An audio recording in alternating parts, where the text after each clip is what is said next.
So this is my WordPress website, and currently the site is public. So anyone will be able to easily visit my WordPress website using my link or website domain.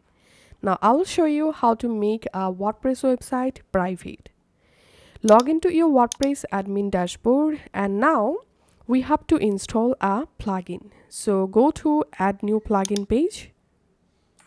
Search for maintenance, and this is the plugin we are going to use to make our WordPress website private. So install and activate this plugin.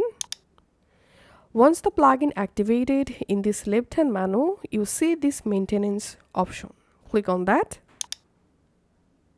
and you will directly jump into the plugin dashboard. Here, first of all, make sure to activate the maintenance plugin here. So make sure it's on. And now in this content field, write here your page title, and here headline. I'm typing here, this website is private. You can write anything in this headline box.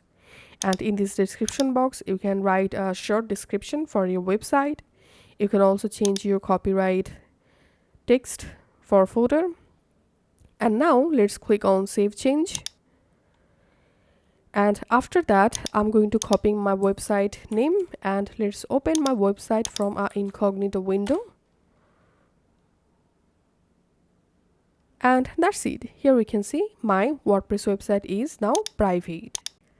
Now to change your private website background photo, all you have to need, go back to the plugin dashboard and scroll down. Here you see the design section. From here, in design section, you can add your logo, you can add retina logo, you can change the background image from here. Also, you can change your background color, font family.